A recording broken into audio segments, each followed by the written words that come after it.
guys? Welcome back to my channel. For today's video, I'm going to be talking about my Boston Calling Music Festival experience. This is actually my first music festival that was more than like a day. Obviously, I've been to Warped Tour and other like smaller mini festivals that were like all day long, but this was the first one where it was really 3 full days basically, and it definitely was exhausting. So this is going to be a little bit different than my normal concert diaries. Obviously I have John here because he went with me. We're going to talk about pretty much the whole experience, kind of stuff leading up to the festival, as well as our experience in Boston, the city. We did a lot of other things like baseball and exploring and whatever. Meeting up with friends and fans and everything like that. So, it was a whole experience in and of itself. There was more than just the festival. Basically, we had a flight from here in North Carolina to New York, LaGuardia Airport. LaGuardia. That's a fun word to say. I know. I don't even know if I said it right, but I can't say I'm the biggest fan of I don't like their airport, especially after what happened there. You've had bad experiences in New York airports every time that you've been. I don't know why. It just follows me. But of course, the day that we were traveling, it was like pouring rain where we were. All day. It was here, I think, too, and then over there, of course, and all throughout like the Northeast, it was just like massive rainstorms. They kept delaying flights. We got to New York fine, and our next flight was delayed 30 minutes. We were so happy because we were rushing to get off the other flight, and we decided to go eat. Everything's fine. Like, oh yeah, let's just get lunch. We got an extra 30 minutes. So we had time. We actually had like an hour, I think. So we were like, yeah, we might as well stop and get something. We went to this burger place. I don't know the name of it, but basically we ordered it, and then they give you a ticket, and you're supposed to like present the ticket whenever they call you or text you or whatever, and then you pay for it.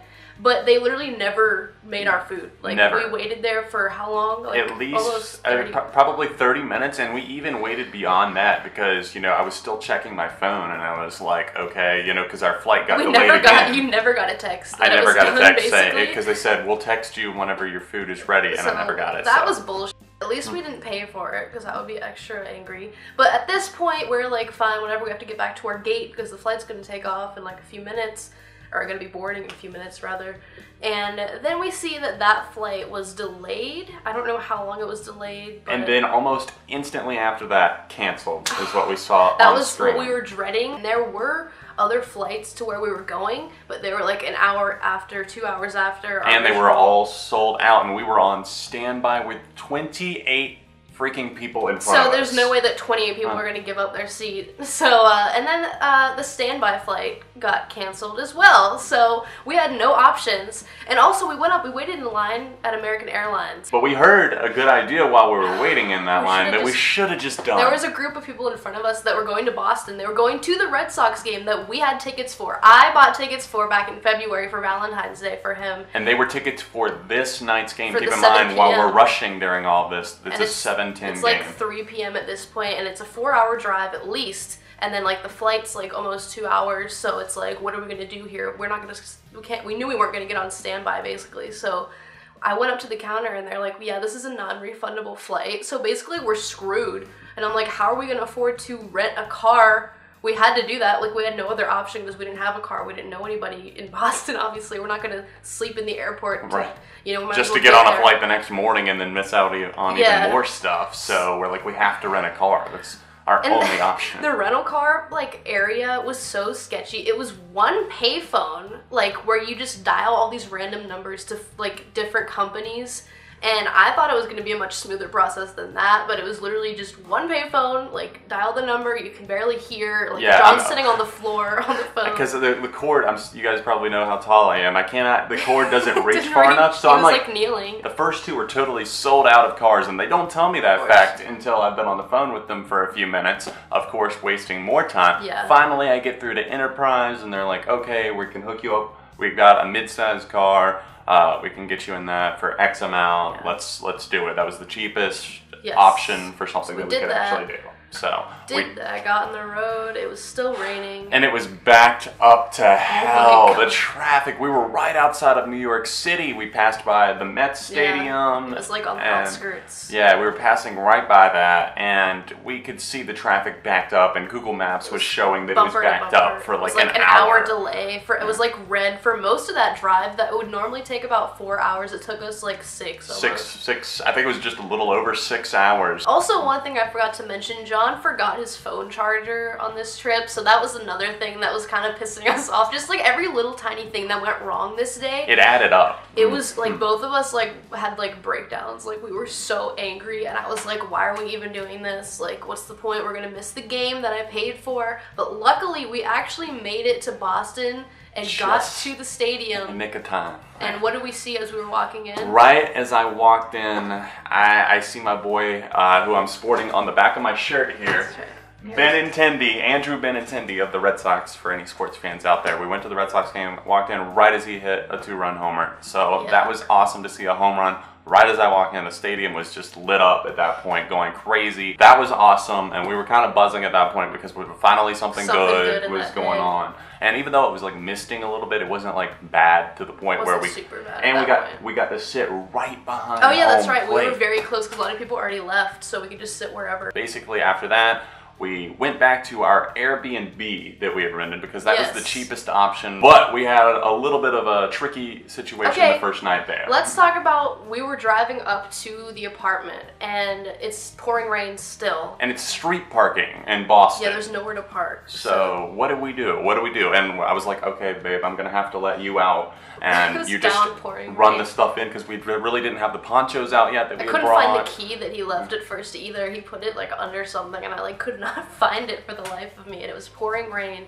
Finally get in, put our stuff in there, and then we were actually in the car and this girl was in an Uber in front of us. This happened before we even got rolled up to the place. This is the craziest thing that probably happened. Yeah. She gets out of her car, or I don't even know at that point. The car was taking off. She had been in an Uber. She just got out. She had been in an Uber. Just took off. Yeah, and she runs in front of my car, and I almost hit this girl, and she's probably and it's dark, too. Somewhere in between our age, I'd say, early 20s or something like that. And she just runs in front of my car, and then she's like knocking on the door, she tries to open the door, my door. And we're she's like freaking what out. the hell is going on? And she's like, help me, my Uber driver just stole all of my stuff. I guess she had groceries in the trunk and he just took off. Right, and I don't know if it was a misunderstanding, like he didn't know that she had stuff in the trunk he or in the back or something, seat. But I hope she got that sorted out, but that was really sketchy. Right, and I was just like, I was whispering to you, I was like, don't unlock the door. I was like, just crack the window a little bit, it'll be okay. We told her to call 911 and everything, and she did, and we were asking if she was okay, and she just didn't acknowledge us so I at was that like, point. okay, whatever. And plus cars are honking behind us, whatever. So we go, we get all our stuff in, and at that point we're like, all right, our plan was to go to a 24-hour supermarket, take a Lyft or an Uber there. So we get out of there, we get our groceries, we head back home, and we have the same scenario where we cannot find a parking space. And we're like, all right. It was storming at that point. Oh, it was downpouring. It was like lightning. And it was getting kind of intense. And we were like, all right, are we going to wait it out? Whatever. I didn't have my umbrella either. It was in the house. We parked in this back parking lot where you're not really supposed to park, but we parked there anyway because we're like, it's a one-day car rental. That's all we got. And let's just leave the car here and make a run for it. So we make a run for our apartment. It's pouring down rain, whatever. We finally get to the door, put the key in the lock, and we had already been in this place, so we knew it worked. The rain sometimes can make wood expand, and it was with the lock, and it would not let us in. And it was downpouring rain. I'm holding all the groceries while he's trying to get in the door. We're like pushing it, and they're getting soaked. Everything, we're soaked. Miserable. The food is soaked. I remember at one point there, we both just like looked at each other and we're like, what the f are we gonna do now? Because the guy who left the key for us, he had to come late already and he wasn't there, so it's like I didn't want to call him again to like help us get in. Because at this point, to give you a time frame, it's probably about 12:30 at night. Yeah. So there's no way that he's probably going to be coming out there.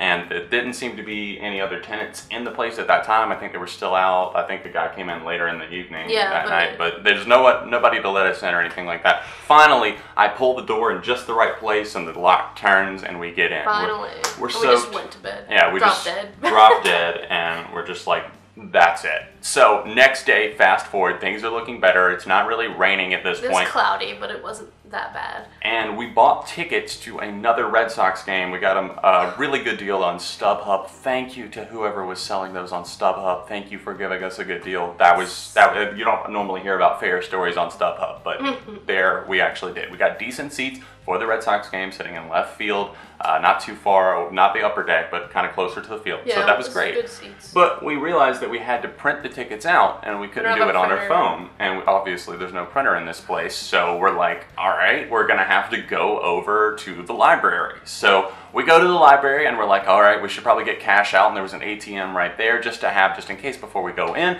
We walk up to this ATM that's on the side of a building, and apparently it was a drive-through one, and there were no cars there at the moment. Yeah, so we just walked. We didn't know that, so we just walked over to it, and this lady actually did pull in front of us, and she went first, and she took forever, and then we went, and then this guy that's behind us in a car pulls up to us and starts yelling at us, tells us that we're making everything so difficult. Because we were standing in front of it. It's like, dude, you'd still have to wait the same amount of time if we were in a car. If we were in a car, and he was so mad. He drove off. He drove away. And he was like, he's like, you're supposed to go inside. I'm like, dude, we don't even bank here. This is Bank of America. That's not my bank. And the dude was just so mad. And he was like, way to go for ruining something. And I was just like, cool, dude. And then we had two nice people at the library where we had to print out the tickets. They actually let us do it for free. There's supposed to be a charge. They helped us like go through the process of like logging on to the computer, even though we're not members of the library, everything like that. We got the tickets printed.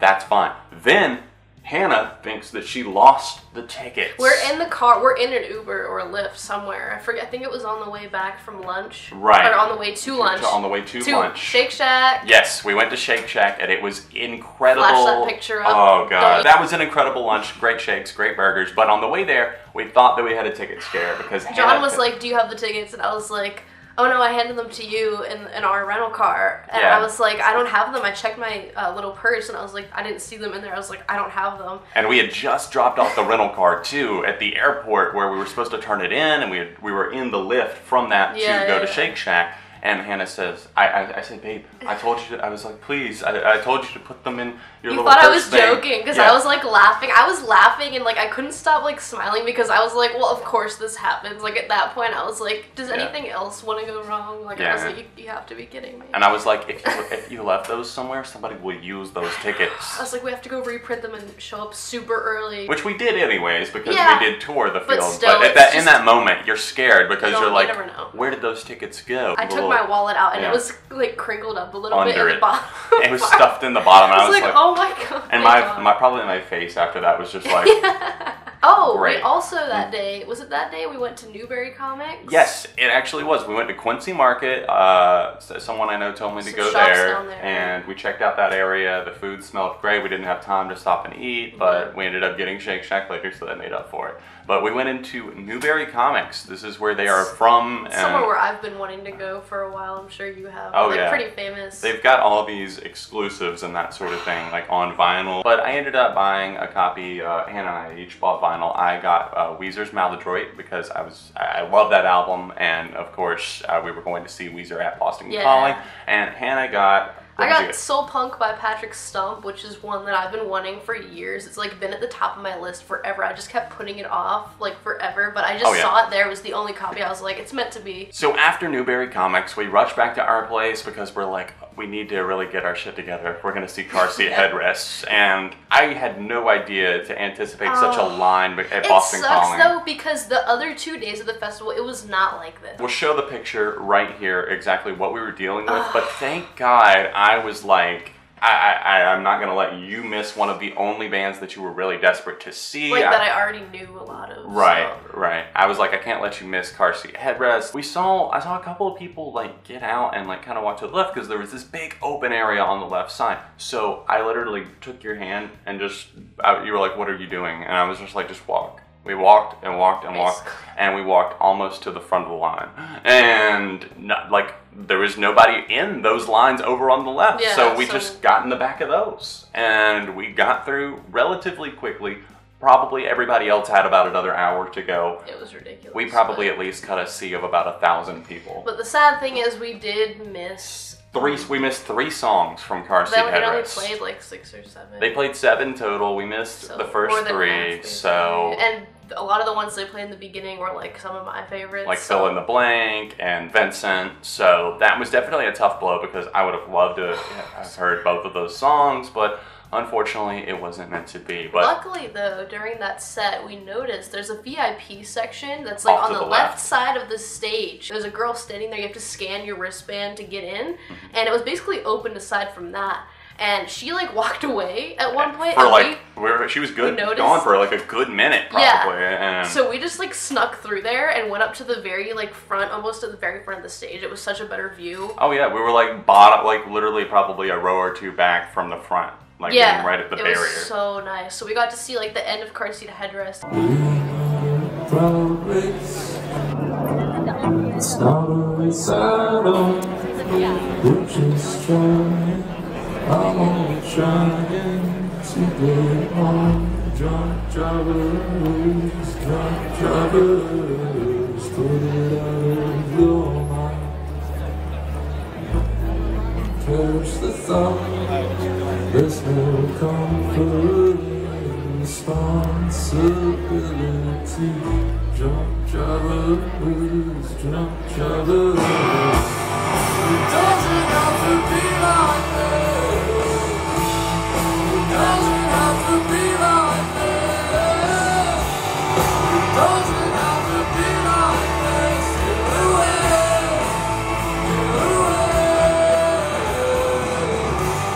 It doesn't have to be like this. It doesn't have to be like this. It doesn't have to be like this. Get away.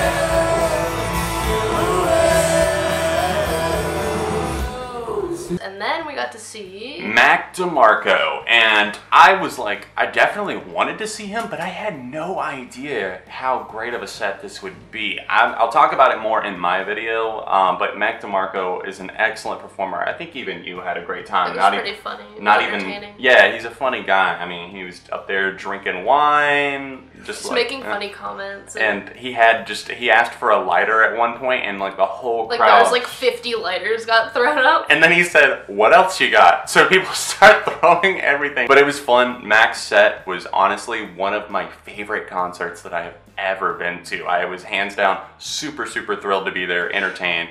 The crowd was loving it. He crowd surfed at the end. That was a blast. So after that, we headed over to, we saw a little bit of Chance the Rapper on the way out, which was cool. I'm not really that into him. I know there's like a ton of like acclaim around him for like certain communities, but overall, like he's got like maybe like a handful of songs that I really do enjoy. But I heard a couple of those and I was like, let's get out of here before things get too crazy. Yeah, night 2, or day 2 rather, was the Red Sox game, Saturday. We got to see a tour of Fenway Park, and it's one of the most historic parks in baseball, and it was an awesome, awesome experience for me. I'm a huge Red Sox fan. I have been since I was a kid. I finally got to see the game, I got the tour, and during the tour,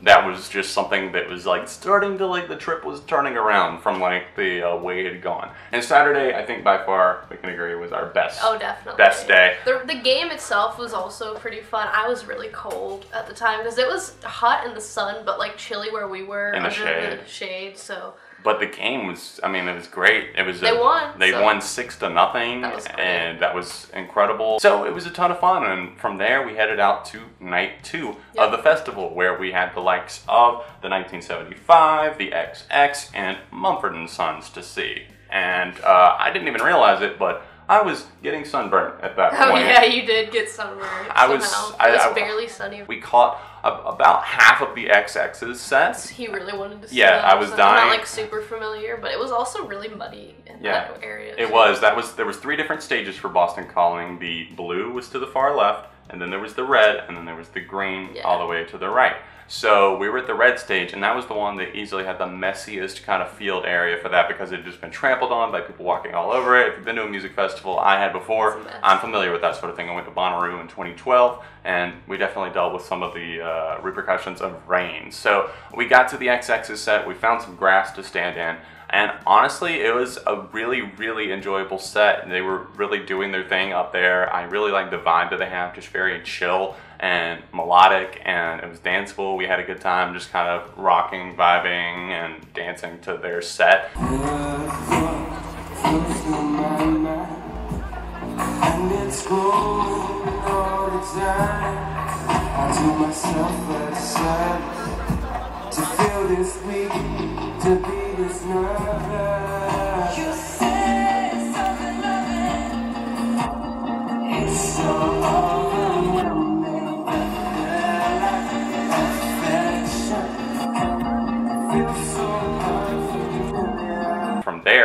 to head over to get a good spot for the 1975, who were playing like 5 minutes after that. Sadly, we weren't able to sneak into VIP for this one, but it was still a good spot. Like, we weren't insanely far back. Like, it was. We were on the barrier on the left side. It wasn't like the front barrier. A little further back, you'll see in the clips, but I was fine with it because I've seen them a few other times already up close, so it wasn't like, you know, life or death situation. Yeah. But that was probably my favorite set of the whole weekend, just because I feel like they have such an energetic, you know, performance, and it's just so much fun. Like, all these upbeat songs, especially at the festival, you know, they're gonna play more of the more uplifting, you know, fun ones and that everyone knows. They cut out, like, they only played one instrumental, which I think they shortened it too. Yeah, they played like part of Please Be Naked, but I was like, thank God we're not just sitting through like 10 instrumentals this time. A lot of the bigger ones, you know, like Hard Out was fun. Right. Obviously the bigger ones like Girls Chocolate, all the the bigger hits and that sort of thing. But I had fun with moments like A Change of Heart and some of the newer songs too. Yeah, that one was great, and I really liked that they had like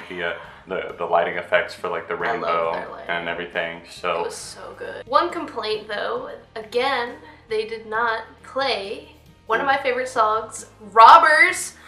Where's Robbers? Okay, I was almost certain that they would bring it back for the festival because it is like a fan favorite. It's a crowd pleaser. It's such a good song. Like, everyone loves that song. But they didn't play it, and I was like, they had time to play it because they ended early, and I was like, they would have had time to throw that in there. Yeah, they had an extra like 7 or 8 minutes on their set that they could have played. They were supposed to play from like 8 till like 9:15, and they finished at like 9:07 or 9:05 or something. I have yet to hear that song live. Like, it's not meant to be for me, I guess.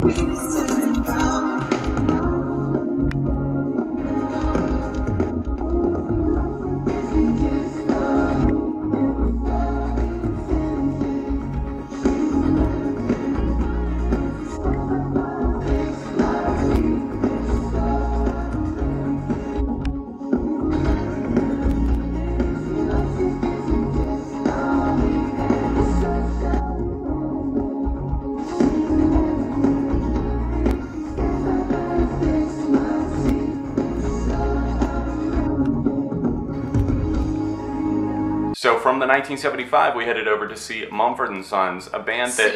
as in like from a mile away. As in we watched... The crowd was massive. Oh, they say what you will about Mumford & Sons, but they've got some fans. Like, oh man, they are built for festivals. That's exactly what I said that night whenever I saw the crowd. And you could see the stage, but we mainly had to watch from like the video screens. We found, we weren't right at the Ferris wheel that they had at this event, but they had kind of an area where there was like a little bit of a plastic fence, and we were just like, let's just hang out here. Yeah. I'll hear, you know, some of the songs that I really want to hear and that sort of thing. But they were playing like a 2+ hour set. Really long. It's a really long set, but they got so many songs that just everybody knows and loves. So it was a fun time. I enjoyed hearing stuff from their first album, like The Cave, all the way up to newer songs like Tompkins Square Park, which is easily my favorite on Wilder Mind. They played that. It was a blast.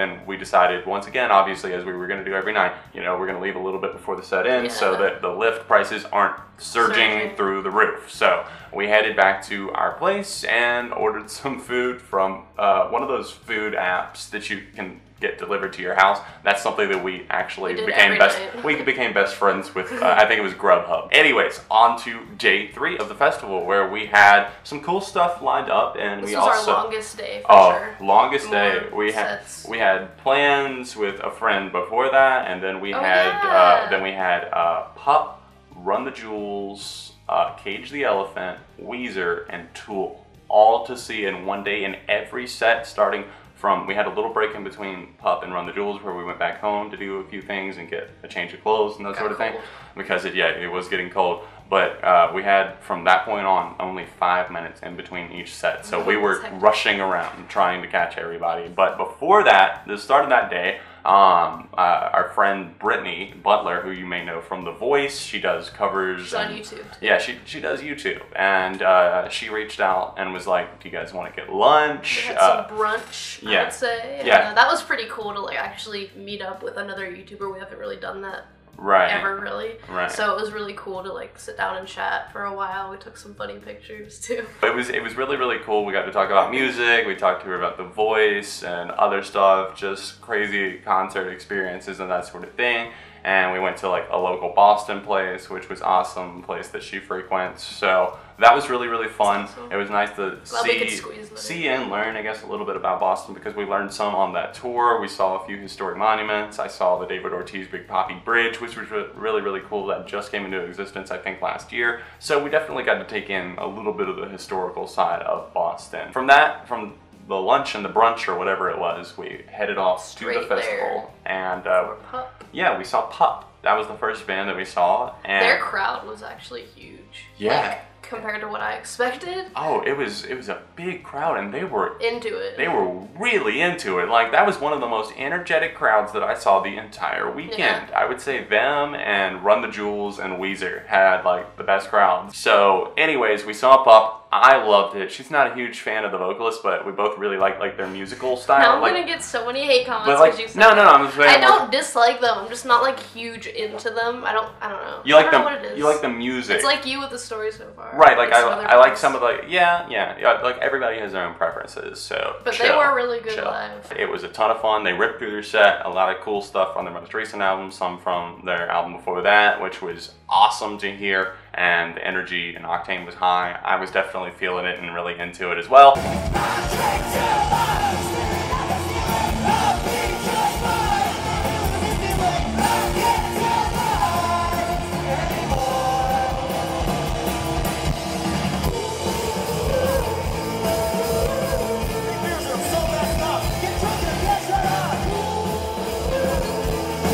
Then we took a little break, got some stuff we needed at home, rested up and that sort of thing, and then headed back for Run the Jewels. Now, this was something that I didn't anticipate Is like this thing? yeah, exactly. It's the fist and there you go. There's our thumbnail. No, I think you actually had a good time. Well, there's kind of a background reason as to why I had a good time. Okay, we met up with our friends again. There were fans that we met. We saw them at every set. There was Kevin and I think Frank and Kevin's the only guys, one. Kevin's the only. I know Kevin for sure, but like he was there with his friends. No, they were really cool. I think we like talked the most right before this set because we were there for like an hour before. Right, because we just were like, let's get a good spot for Run the Jewels. That's cool. We were like not very far from the stage at all, so. That was cool to get to talk to them, and then, you know, obviously it's a music festival, people are passing weed around and that sort of thing. No, the girl next to me had it. I think she heard our comments about it. Yeah, and I complimented the dude's shirt that was standing next to us, and I got us in with them, and I was like, I love your Rick and Morty Run the Jewels shirt. And he was like, oh, thanks, bro. And then they were like, yeah. You can finish the rest of this. So I was so happy. Yeah, Hannah was feeling really good during this set. No, that was fun. It made it like very interesting. Like we were a lot of jumping and dancing, and it was really crazy. And just Run the Jewels are really incredible live, I have to say. Like I really enjoyed their performance. Probably my favorite of the entire weekend. It was unreal.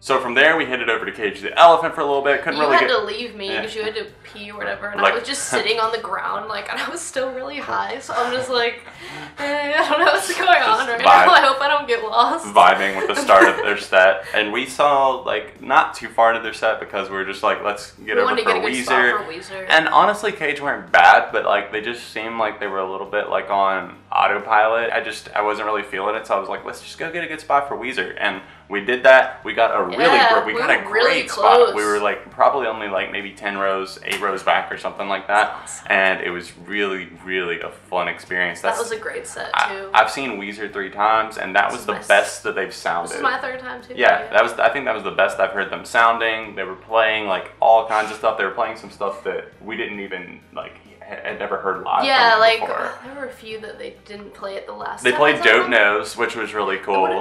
They played Troublemaker. Yeah, and then Memories from Hurley, which was some of those tracks, which were interesting to hear. And also, I want to comment about the beginning of their set. Rivers, you guys know how nerdy they are. Like he comes out, the first thing he says is, "What did he say? What's up, dog?" Yeah, he said, "Boston, what up, dog? It's Weezer time." He's so nerdy. If you guys don't follow his Twitter, please Oh go my God, go it be gave me, blessed. that gave me like a little, you know, preview of literally that's like what his whole Twitter His is thought like. process It's is so just hilarious. funny. He literally tweeted something about having pink hair. He doesn't actually have pink No. hair, and then he says things like "It's Uncle Rivers" on Twitter and You stuff. screamed I that. screamed, "I fucking love you, Uncle Rivers!" And I love where he brings out like the sombrero. Like what even? He just saw it. It was What just the fuck? sitting on. It was for Beverly Hills, and he just So saw it funny. sitting on the side of the stage. He walks over, casually grabs it, and then plays the guitar solo. And it's just like, what are you doing, Rivers? I loved their visuals. Like the stuff in the background was really cool. The big Yeah. W, I loved that. I just thought it looked awesome. It was a really fun set. One of my favorites. I think our complaints with it were the fact that they really only played 2 songs from Oh, yeah. the White Album, and my favorite album, one of my favorite album, not my favorite album, but one of my favorites from them is Everything Will Be Alright in the End. They played a portion of Back to the Shack during a medley, and that's it. They did play their new song, Feels Like Summer, which sounded, I think that sounded really good. I loved it. That's such a fun, high energy song. Anybody that hates it, go f yourself. Just kidding. For real, I thought it was fun.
Also, like, I was dying by the end of their set. Like, our feet, legs after and 3 feet. days of just standing or else walking. I'd rather be walking, honestly, because if you're standing, like, the pressure is just And like, jumping and like yeah, moving. oh god. Like, also, I broke my purse during the 1975 because I went Going a too little hard too during hard. the sound. Yeah. It broke, and I was like, well, great. It's only day 1. We got out of Weezer's set, and I was like, let's rush over to Tool and see what we can see.